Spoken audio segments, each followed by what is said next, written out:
Hello student, आज हम लोग डीएलएड फर्स्ट सेमेस्टर बाल विकास के कुछ इंपॉर्टेंट एमसीक्यू करेंगे। तो पहला क्वेश्चन देखिए, किशोरावस्था को किस विद्वान ने उथल पुथल की अवस्था कहा है। इस वर्ड पे ध्यान दीजिएगा, उथल पुथल की अवस्था कहा है। किसको? किशोरावस्था को किस विद्वान ने कहा है? तो ऑप्शन क्या है? स्टेनली हॉल ने कहा है किशोरावस्था को उथल पुथल की अवस्था। ठीक है, तो पहला इसका उत्तर सही होगा। ठीक है, नेक्स्ट देखिए। सेकेंड देखिए, एक ऐसी मानसिक प्रक्रिया जिसमें बालक या व्यक्ति किसी नई परिस्थिति का सामना करने अथवा किसी समस्या का समाधान करने में अपने पूर्व अनुभव का प्रयोग करता है कहलाता है। तो इसका सही उत्तर होगा फोर्थ, चिंतन कहलाता है। ठीक है, नेक्स्ट देखिए। थर्ड वाला, वाटसन ने प्राथमिक संयोगों के सिद्धांत के अंतर्गत शिशुओं के भीतर जन्म से ही विद्यमान कितने संयोगों को बताया है। ये देखिए, डीएलएड यानी बीटीसी 2015 में भी पूछा गया, ये भी क्वेश्चन 2015 में पूछा गया। ठीक है, तो ये देखिए क्या था थर्ड वाला, वाटसन ने प्राथमिक संयोगों के सिद्धांत के अंतर्गत शिशुओं के भीतर जन्म से ही विद्यमान कितने संयोगों को बताया। तो इसका सही उत्तर होगा 3 संयोगों को बताया। थर्ड बिल्कुल इसका सही उत्तर है। ठीक है, नेक्स्ट देखिए। फोर्थ नंबर, शिशु का शारीरिक विकास तीव्र गति से होता है। तो इसका सही उत्तर क्या होगा? फोर्थ वाला, प्रथम 3 वर्षों में शिशु का शारीरिक विकास तीव्र गति से होता है। ठीक है, नेक्स्ट देखिए। नेक्स्ट फिफ्थ नंबर, आवाज में भारीपन आता है। ऑप्शन ए शैशवावस्था, सेकेंड बाल्यावस्था, किशोरावस्था या प्रौढ़ावस्था। तो जनरली देखा जाता है कि आवाज में जो भारीपन आता है वो किशोरावस्था में आता है। तो थर्ड बिल्कुल इसका सही उत्तर होगा। ठीक है, नेक्स्ट देखिए। मानसिक विकास अपनी उच्चतम सीमा पर पहुंच जाता है किस वर्ष में? तो इसका सही उत्तर होगा 15 से 20 वर्ष की आयु में जो मानसिक विकास होता है अपनी उच्चतम सीमा पर पहुंच जाता है। तो थर्ड बिल्कुल इसका सही उत्तर है। ठीक है, नेक्स्ट देखिए।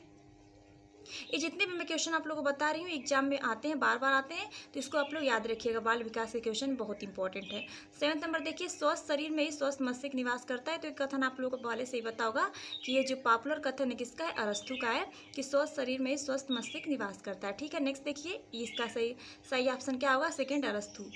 8 नंबर देखिए, खेल का मैदान बालक का निर्माण स्थल है। ये कथन किसका है? तो ये कथन है स्किनर का। खेल का मैदान बालक का निर्माण स्थल है। तो फर्स्ट इसका बिल्कुल सही उत्तर होगा। ठीक है, नेक्स्ट देखिए। संवेग व्यक्ति की उत्तेजित अवस्था है, यह कथन है। अगर पूछते आप लोग इस संवेग के बारे में कि संवेग क्या है, तो आप लोग ये डिफिनेशन लिख सकते हैं कि संवेग व्यक्ति की उत्तेजित अवस्था है। तो ठीक है, तो इसको वुडवर्थ के अनुसार संवेग व्यक्ति की उत्तेजित अवस्था है। तो ये कथन किसने बोला था? वुडवर्थ ने बोला था। थर्ड बिल्कुल इसका सही उत्तर होगा। ठीक है, नेक्स्ट देखिए। संयोगों की संख्या है, तो संयोग कितने हैं? 10 हैं, 8 हैं या 12 हैं या 14 है? तो सही उत्तर होगा 14। संवेग कितने होते हैं? 14 होते हैं। ठीक है, नेक्स्ट देखिए। 11th नंबर देखिए, चरित्र आदतों का पुंज है, यह कथन किसका है? डमविल का है, क्रो का है या इस्माइल का है या रास? तो सही उत्तर क्या होगा? इस्माइल का है। चरित्र आदतों का पुंज है, ये याद रखिए। ये कथन किसका है? इस्माइल का है। ठीक है, नेक्स्ट देखिए। आप लोग जो मेन पॉइंट है उसको याद रखिए। आदतों का पुंज है, चरित्र के बारे में पूछे तो आदतों का पुंज है, ये कथन इस्माइल का है। ठीक है, नेक्स्ट देखिए। 12th नंबर, बालक के आत्म केंद्रित व्यवहार का आरंभ उसकी निम्नलिखित अवस्था में होता है। तो बालक के आत्म केंद्रित व्यवहार का आरंभ जो होता है शैशवावस्था में होता है। फर्स्ट बिल्कुल इसका सही उत्तर होगा। ठीक है, नेक्स्ट देखिए। मूल प्रवृत्तियों की संख्या होती है, तो मूल प्रवृत्तियों की संख्या कितनी होती है? इसका सही उत्तर होगा फोर्थ वाला, 14 होती है। मूल प्रवृत्तियां कितनी होती हैं? 14 होती है। ठीक है, नेक्स्ट देखिए। 14 नंबर देखिए, संवेग सभी प्रकार के विकास की रीढ़ है, यह कथन किसका है?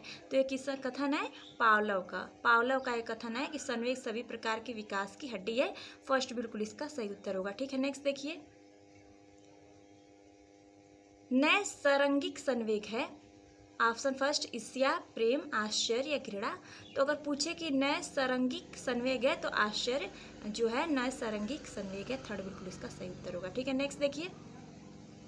सामाजिक विकास का सही अर्थ है संस्थाओं का विकास, लोगों का एक साथ रहना, समाज से अलग रहना या समाज के अनुकूल चरित्र निर्माण। तो सामाजिक विकास का सही अर्थ है समाज के अनुकूल चरित्र निर्माण। फोर्थ बिल्कुल इसका सही उत्तर होगा। ठीक है, निम्न में से कौन सा प्रकार मनोवैज्ञानिक है? तो ये जो बहिर्मुखी व्यक्ति होते हैं, तो इसका जो प्रकार है मनोवैज्ञानिक प्रकार है। ठीक है, तो फर्स्ट इसका बिल्कुल सही उत्तर होगा, जिसको कि इंग्लिश में एक्सट्रोवर्ट बोलते हैं, अंतर्मुखी को इंट्रोवर्ट बोलते हैं। तो निम्न में से कौन सा प्रकार मनोवैज्ञानिक है? बहुमुखी यानी कि एक्सट्रोवर्ट। ठीक है, नेक्स्ट देखिए 18 नंबर देखिए, क्रेचमर ने कितनी तरह के व्यक्तित्व बताए हैं? तो जो क्रेचमर है वो 4 तरह के व्यक्तित्व बताएं, तो फर्स्ट वाला इसका बिल्कुल सही उत्तर होगा, फर्स्ट वाला। ठीक है, नेक्स्ट देखिए, यंग ने व्यक्तित्व के प्रकार बताए हैं समाज रचना के आधार पे, मनोवैज्ञानिक आधार पे, शारीरिक रचना के आधार पे या उपयुक्त सभी। तो जो यंग ने है वो व्यक्तित्व के प्रकार बताएं मनोवैज्ञानिक आधार पे, सेकंड वाला बिल्कुल इसका सही उत्तर होगा। ठीक है, नेक्स्ट देखिए 20, आत्म केंद्रित व्यक्ति का व्यक्तित्व होता है। जो आत्म केंद्रित व्यक्ति का व्यक्तित्व होता है वो कैसा होता है? अंतर्मुखी यानी इंट्रोवर्ट। ठीक है, जितने भी मैं आप लोगों को क्वेश्चन बता रही हूँ एग्जाम देने से पहले आप लोग जरूर इसको पढ़ कर जाइएगा, क्योंकि ये क्वेश्चन बार बार एग्जाम में पूछता है। ठीक है, नेक्स्ट देखिए 21 नंबर, सुसमायोजित व्यक्ति का लक्षण नहीं है परिस्थिति से लाभ उठाने वाला, सुखी जीवन जीने वाला, समाज सेवी या लोगों को बाधा पहुंचाने वाला।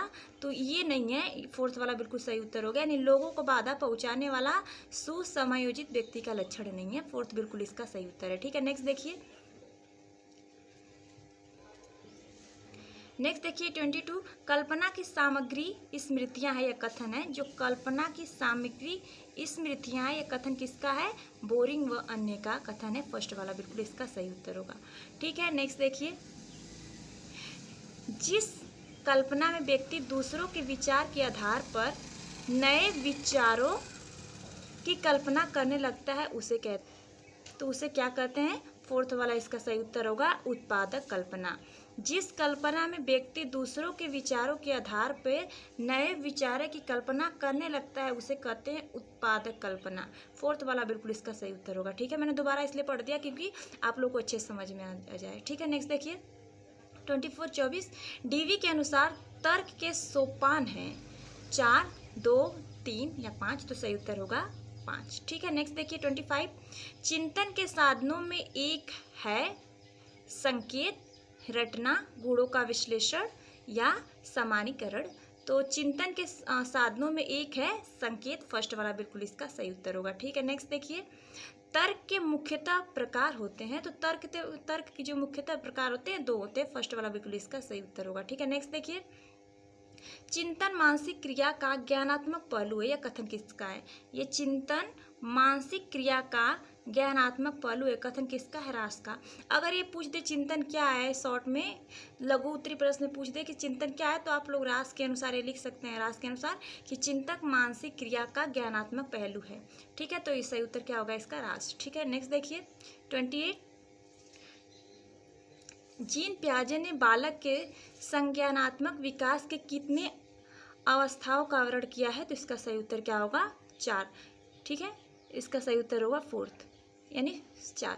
नेक्स्ट देखिए 29, वह मानवीकरण योग्यता जिसके द्वारा व्यक्ति अपनी किसी नवीन रचना या विचार को प्रस्तुत करता है कहलाता है, तो सृजनात्मक कहलाता है, फर्स्ट वाला बिल्कुल इसका सही उत्तर होगा। ठीक है, तो आज के लिए इतना ही रखते हैं, मिलते हैं नेक्स्ट वीडियो में, तब तक के लिए टेक केयर, बाय बाय। जितने मैंने क्वेश्चन बताए हैं एग्जाम के लिए बहुत हेल्पफुल है, तो आप लोग इसको पढ़ते रहिएगा, एग्जाम कभी भी हो सकता है। ठीक है, बाय बाय।